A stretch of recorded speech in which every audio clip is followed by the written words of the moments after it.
She asks a simple question. He answers honestly. And somehow everything explodes. You've seen it happen. Maybe you've lived it. A woman asks, "Do I look fat?" And no matter what he says, it's wrong. He's confused. She's hurt. And neither of them understands why something so simple became so complicated. Here's what most people miss. These aren't actually questions. They're emotional tests, invitations to connection, requests for reassurance wrapped in everyday words. And when men hear them literally, when they respond to what's being asked instead of what's being sought, the entire conversation derails. Today, I want to show you the 7 questions that cause more fights, more misunderstandings, and more emotional distance than almost anything else in relationships. But more importantly, I'm going to decode what's really happening beneath the surface. Because once you understand the psychology behind these moments, everything changes. This isn't about manipulation. It's not about games or tricks. It's about 2 different communication styles colliding in the dark, each person speaking a language the other never learned to understand. The communication divide. Men and women don't just communicate differently. They communicate from different psychological needs, different emotional priorities, different neurological wiring shaped by both biology and culture. When a man asks a question, he's typically seeking information, data, facts, something he can use to solve a problem or make a decision. His brain is oriented toward outcomes, toward action, toward fixing what's broken. When a woman asks a question, she's often seeking something deeper: connection, emotional validation, reassurance that she matters, that she's seen, that she's safe in this relationship. Her communication style prioritizes emotional bonding, relational security, shared understanding. Neither approach is wrong. They're just different. Beautifully, frustratingly different. And when these 2 styles meet without translation, when a woman asks an emotional question and a man hears a literal one, the disconnect creates a canyon neither of them meant to dig. The good news? Once you see the pattern, once you learn to recognize what's really being asked, these moments stop being landmines and start being opportunities. Opportunities to connect, to reassure, to build the intimacy both people actually want. Let me walk you through the 7 most common misunderstandings, one by one. When she asks about her body, "Do I look fat? Have I gained weight?" He hears. A factual question requiring an honest assessment of physical changes. And if he's gained weight himself, if he's been eating the same meals she has, if he's noticed her clothes fitting differently, his brain tells him the truth is the respectful response. So he says, "Yeah, maybe a little." Or, "I think you've put on a few pounds." And he genuinely believes he's being honest and helpful. But here's what she's actually asking. Am I still attractive to you? Am I losing your desire? Do you love me even when my body changes? She's not conducting a survey. She's checking the temperature of his attraction, his acceptance, his unconditional regard. She already knows if her weight has changed. She owns a mirror. She feels her clothes. What she doesn't know is whether that change has shifted something in how he sees her, how he wants her, how he values her. When he responds with facts, she doesn't hear accuracy. She hears rejection. She hears, "You're less desirable now. I've noticed your flaws. You're not good enough anymore." The emotional impact is devastating, even though he meant no harm, especially because he meant no harm. His honesty feels like confirmation of her deepest fear, that she's not enough, that love is conditional on appearance, that she's being measured and found wanting. The intelligent response recognizes the real question. You're beautiful to me. You always have been. Why are you worried about this? Or, I love your body exactly as it is. Is something making you feel insecure? Notice what these responses do. They don't lie. They don't pretend he hasn't noticed changes. They address the underlying need. Reassurance, acceptance, unconditional positive regard. And if she genuinely wants support with health goals, if she's looking for a workout partner or accountability, that conversation can happen. But it happens after she feels emotionally safe, after she knows his love isn't attached to a number on a scale. When she asks, what's on his mind? What are you thinking about? Where's your head right now? He hears a literal inquiry about his current mental content, so he answers honestly, nothing really. Or the game this weekend, or that project at work.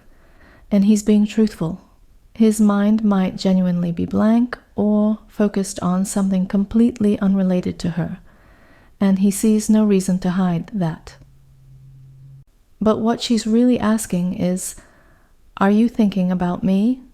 Are we connected right now? Are you emotionally present? Or have you drifted somewhere I can't reach you? She's checking for connection. She's making sure the bond is still active, still alive, still mutual. When he says, nothing, I mentioned something that has nothing to do with her, she doesn't hear honesty. She hears distance. She hears, you're not on my mind. You're not important enough to occupy my thoughts. I'm here physically, but emotionally I'm somewhere else. The disconnection feels personal, even when it's not, even when his answer is completely innocent. Men's brains can compartmentalize more easily. They can be in a relationship and not be actively thinking about that relationship every moment. Women's brains tend to hold relational awareness more consistently, keeping emotional connections closer to consciousness even during unrelated activities. Neither style is superior, but when they collide without understanding, when she interprets his mental distance as emotional distance, the gap widens. A more connected response acknowledges what she's seeking. I was just spacing out, but now I'm thinking about you. What's up? Or, actually, I was thinking about that trip we're planning. Should we book those tickets? See the difference? You're not lying about what was in your head. You're redirecting toward connection, toward shared space, toward the emotional bridge she's trying to build. Because that's what the question is really asking for. Not a detailed report of his inner monologue, an invitation to be together mentally and emotionally in this moment. When she mentions going out, I'm going out with my friends. Saturday, is that okay? He hears a request for permission or a simple notification of plans, and he responds accordingly. Sure, have fun. Which seems supportive, respectful of her independence, completely appropriate. But here's what she might actually be asking. Do you want to spend time with me, or are you relieved I'll be gone? Do you trust me? Will you miss me when I'm not here? This one's tricky because the question can have multiple layers, depending on the relationship's current state. Sometimes it's a genuine check-in, sometimes it's a test, sometimes it's both. If he responds too casually, too quickly, with obvious relief or indifference, she might feel unwanted, like he's happy to have her out of the way, like her presence is a burden rather than a gift.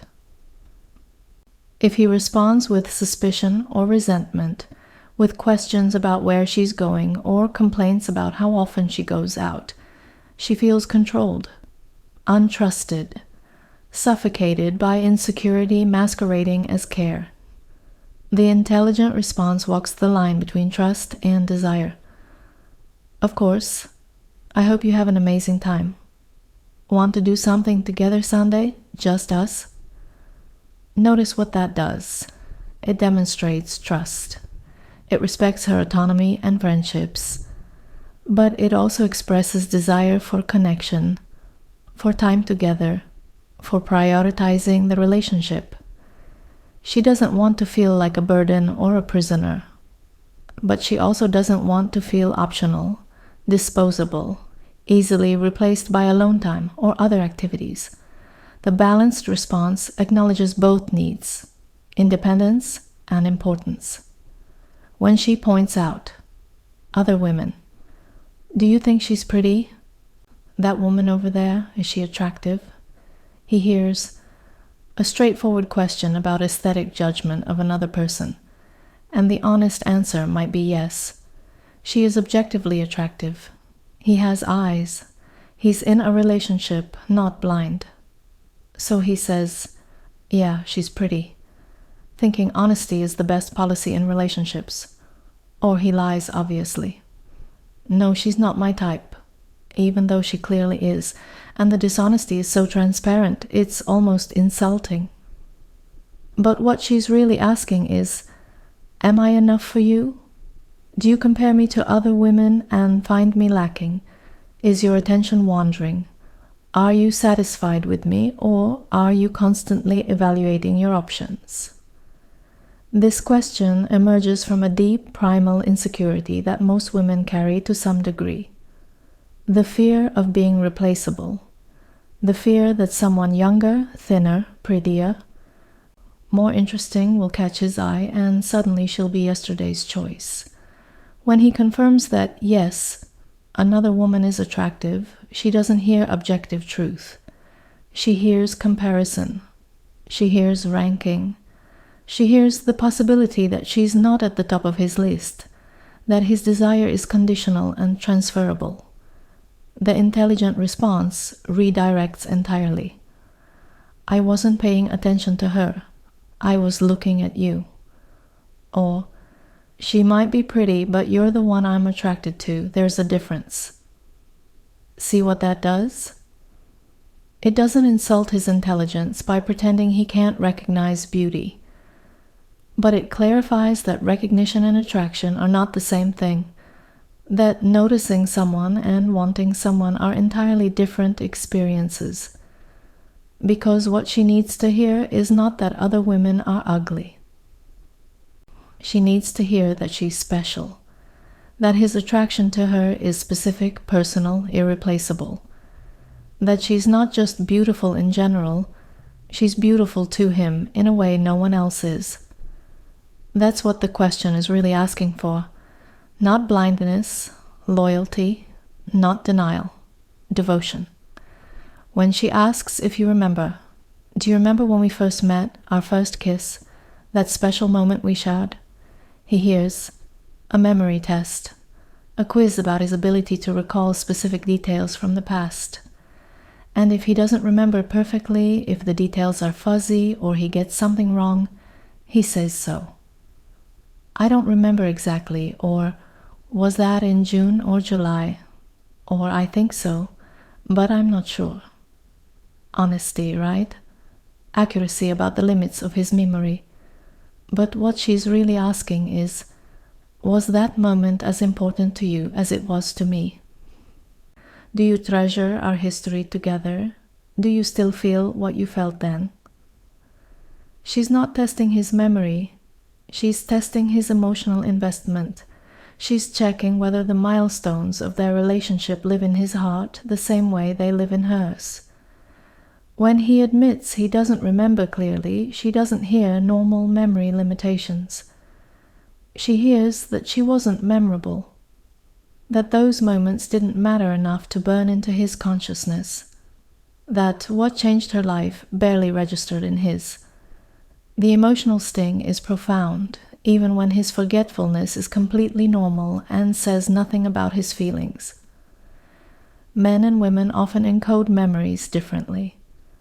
Women tend to attach more emotional significance to relationship milestones, which makes them more vivid and accessible. Men may remember differently, attach meaning differently without loving any less. But she doesn't know that. She just knows he forgot. And forgetting feels like not caring. The intelligent response, even if you don't remember every detail, honors the emotional meaning. How could I forget? That's when everything started. Or, I might not remember the exact date, but I remember how I felt, like my whole world just changed.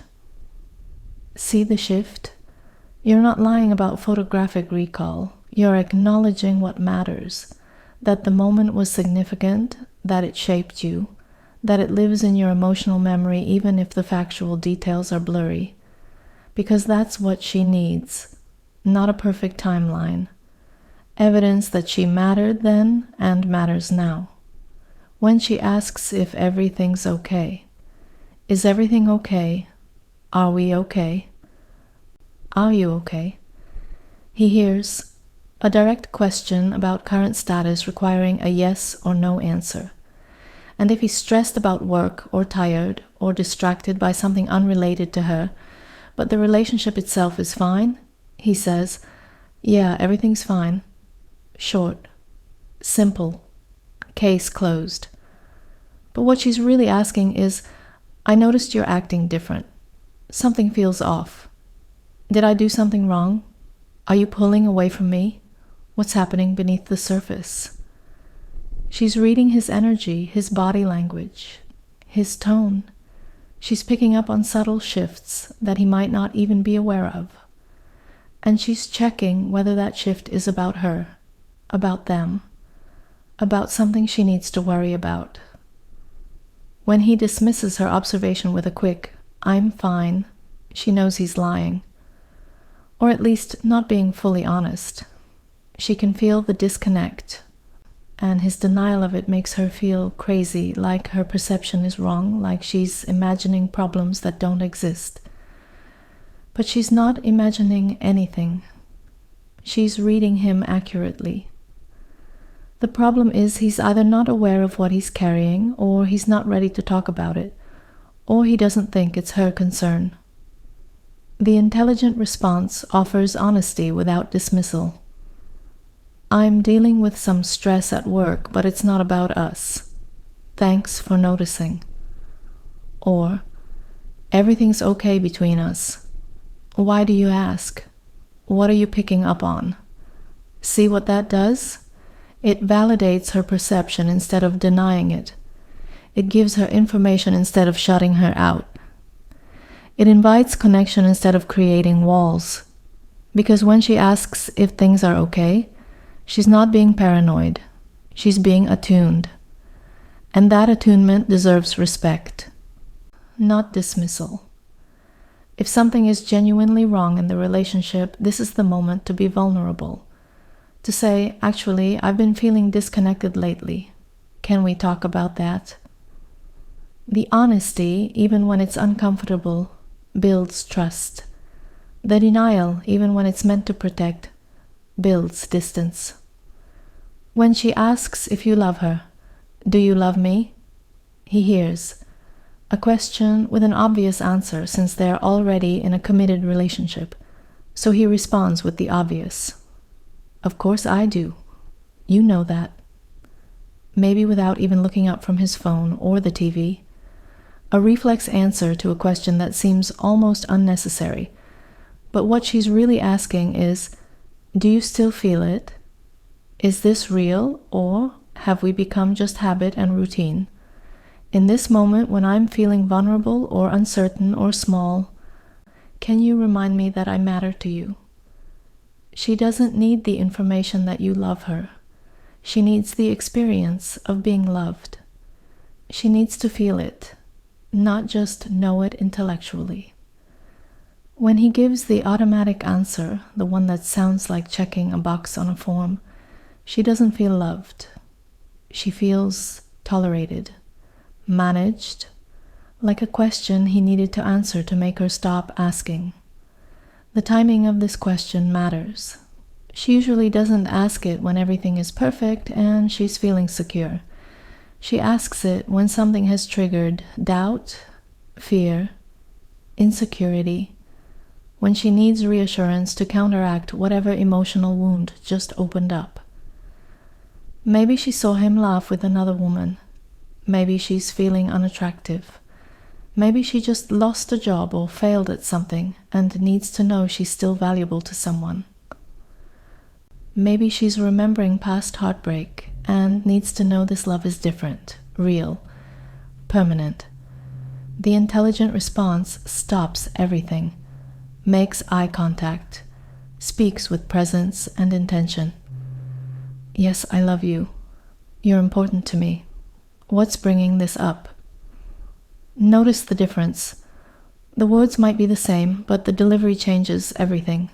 The pause, the eye contact, the attention, the invitation to share what's underneath the question.